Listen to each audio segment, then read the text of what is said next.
Hey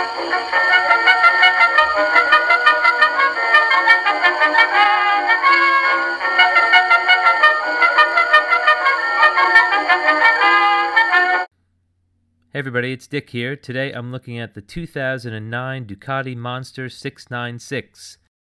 It has a 696 air-cooled L-twin engine.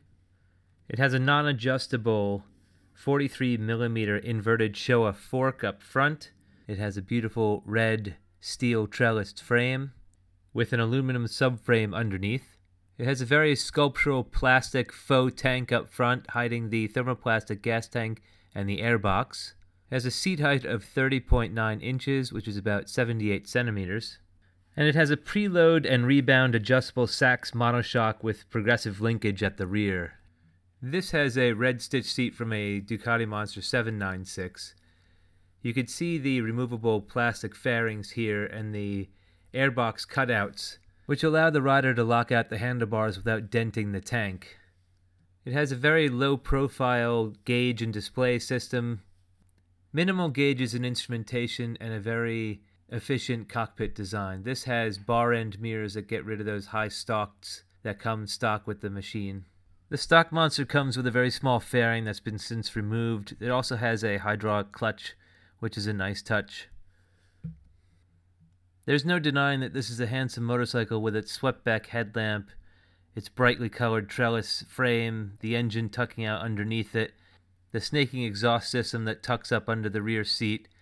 It looks like a motorcycle that you'd design if you were in 6th grade and you were daydreaming and wondering what the motorcycle Batman would ride. The frame going out the back holding up the seat and that swing arm are just very sculptural. This has a aftermarket carbon exhaust, which is a grand improvement over the stock cans. A Ducati motorcycle is the shining example of form over function. This yellow shock, this red trellised frame, this swept back, very low profile bifurcated headlamp, this high shouldered faux gas tank planted over these thick front shocks, all scream impracticality. So it's good to see that there's 4-piston radially mounted 320mm Brembo discs mounted up front, and a 245mm twin piston disc brake in the back. I've been itching to ride this bike, so let's get it out on the road and see how it does. Well, I don't know if you can hear me, but I'm on a 2009 Ducati Monster 696. Actually, it's my old Ducati Monster 696. I kept in touch with the guy who bought it from me, and I'm really glad I did, because I've been kind of missing this bike a little bit. And it's a monster. It's hard to describe what a Ducati Monster feels like to people who ride other motorcycles. It's it's almost like a science fiction VR experience. The bike kind of falls away from you. You can't see the front wheel. There's a very low profile, angled, sculptural headlamp, and it's almost like you're flying. It's almost like riding the Honda Grom, but with a dragon between your legs.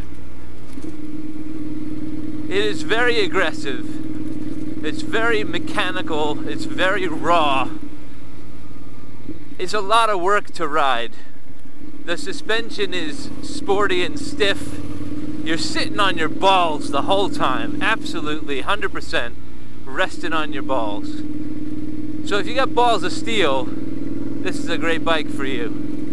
The stance is pretty cool too, because you kind of feel tough on it. You have this rolled over silverback ape feel, and the bike is really low as well, so when you stopped at a stoplight, you look like the king of the jungle. I mean, it's a great bike. On the downside, it's a monster. It's hard to handle. The wheelbase is very short. It wants to live on its sides. It doesn't want to live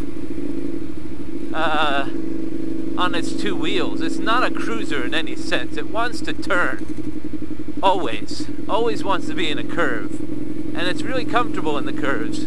but it's, I mean, it bucks and it's raw and it's, you can hear it. It's growling at you the whole time. This bike's cool. It has all of the aftermarket stuff you do to it. The only issue I have with this kind of riding stance is that it really puts a lot of pressure on your puts a lot of pressure on your wrists and your lower back. It's almost like you're exercising. When you're doing squat thrusts, or you know, you're a speed skater, they're always down in that hunched position. If you don't understand the concept of counter steer on a motorcycle, then riding a Ducati will be alien to you, because you can't turn the handlebar to make this thing turn. You have to counter steer it, you have to lean it, you have to really be technical, a technical racer. You gotta slide over in the seat. There's a learning curve to people who just kind of get on cruisers or touring bikes and stuff and just kind of go out and do their thing. This is a motorcycle that makes you work. It's almost like the MT-07 and MT-09s that I was riding, the naked versions of the new Tracers. Those are work bikes. Those are bikes that make you have to work on. Sport bikes are generally bikes that make you work. When you get off it, you're tired. You feel like you've done some serious working out. You're just exhausted, and maybe afterwards you're a little hungover. It's not necessarily a bad thing. It's a fun bike, but it's not a leisurely Sunday ride.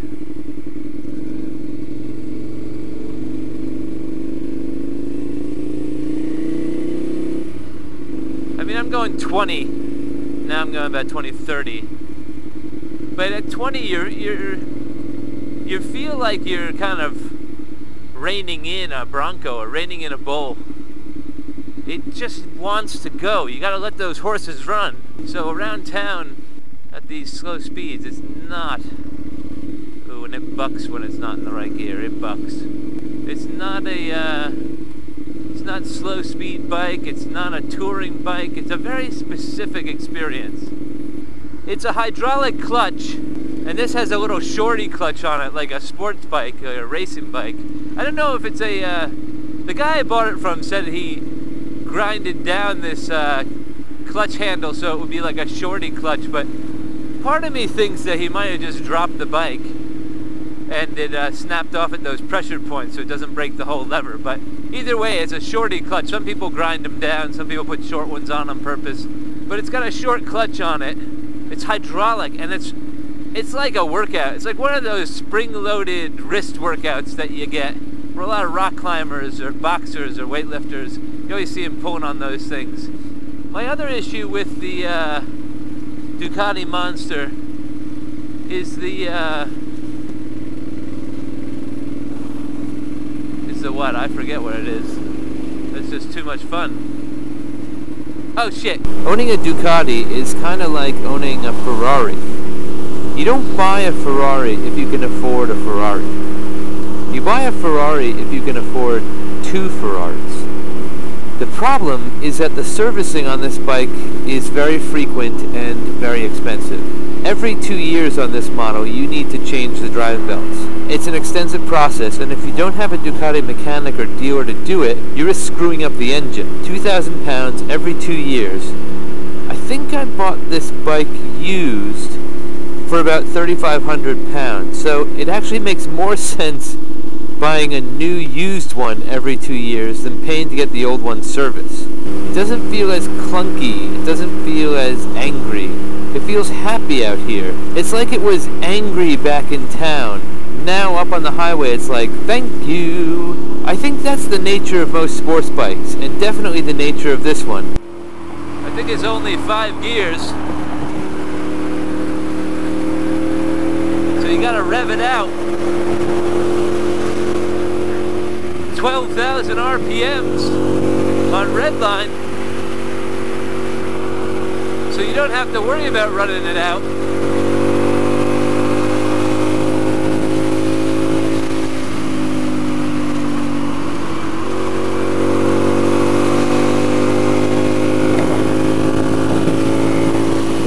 Oh yeah, holy crap.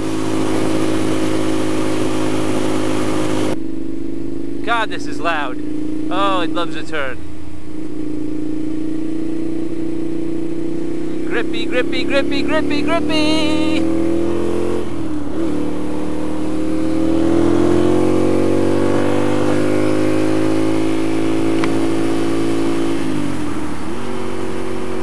Just acceleration. Holy shit. Very stout, very good in filtering. If you can handle it, if you can keep it under wraps. Unlike the BMW that I ride, which the clutch is really short, you gotta let this clutch out all the way until it catches. Sure, that's an adjustment issue, but the other Ducati I rode was like that as well.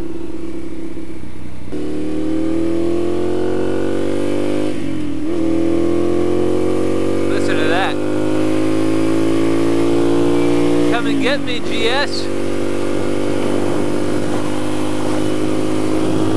You feel like Batman on this thing.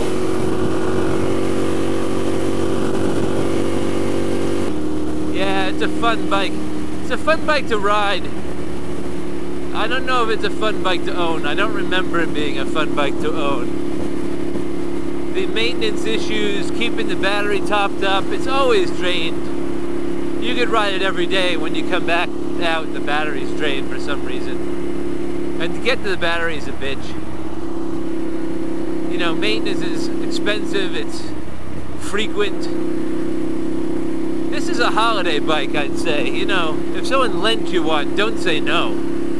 But if someone is trying to sell you one, maybe consider whether or not you can afford the lifestyle. I mean, if you want to pay for the Ducati lifestyle, then by all means, pick one up. You won't be unhappy. It's a fantastic motorcycle, but, you know, you're paying for that. Oh, now I remember. I've been riding this bike now for about an hour, and my hands are asleep. I forgot about that. And my butt's asleep, and my balls are asleep, and my feet are asleep. The whole thing is buzzing. It's all one big buzz. Now when you first ride it, you get on it, you feel like it's buzzing because you're buzzing and you're just so excited. Oh man, oh now I'm feeling it. It is in the arches of my feet on the rear sets. It's in the palms of my hands. It's on my nifkin and crotch. It is a vibrator. It is a sex toy. And I've said in the past that I like vocal motorcycles. I like motorcycles that give you feedback, that tell you you're riding the motorcycle, and really tell you how to ride the motorcycle, how it wants to be ridden. But it is a whole different animal when it comes to a Ducati Monster.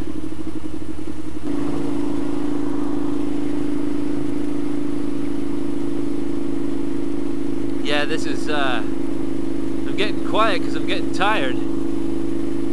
Whew. Gotta hold my head up too. It's a, kind of head is up and back, and it's tiring. Lower back is feeling a little sore. My hands are asleep. It is a nice warm day out. I'd say it's 75 degrees Fahrenheit. It's a nice biking day, but the tips of my fingers are cold because my hands are asleep. I don't regret it very much. And now we're back in traffic, and it's fighting you. Oh, it's not happy. You can hear it. It almost sounds like it's missing a beat. You hear that? It sounds like, I don't know, maybe it's just me, but it's like, and then it bucks under, it's bucking underneath you.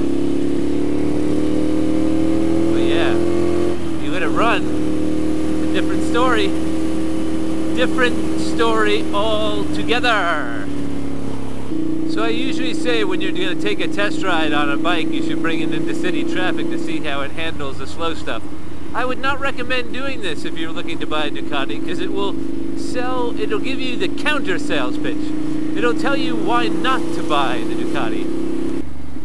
Owning Ducati is probably a love-hate relationship. It's very passionate, it's very sexy, you feel good going out, but it's hard to live with, which is why I don't live with one anymore.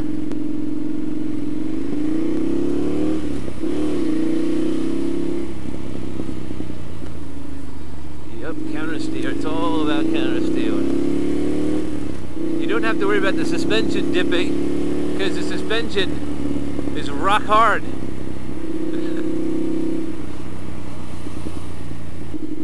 But it's maneuverable. Holy crap. You think about what you want it to do and it does it.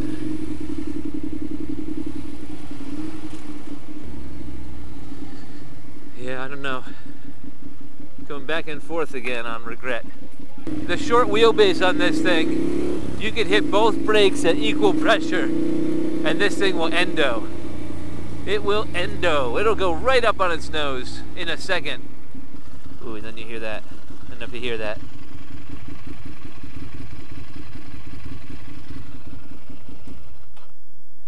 Very industrial.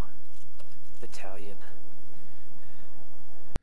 At the end of our ride, we had our customary what's wrong with the Ducati conversation. There was an electrical issue having to do with battery charging and the routing of cables and the missing battery charger, something to do with the immobilizer.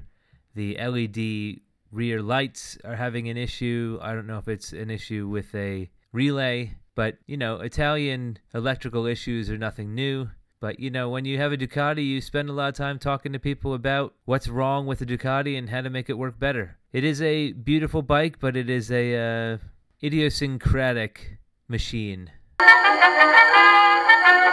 If you like that video and you want to see more like them, hit like, share, and subscribe.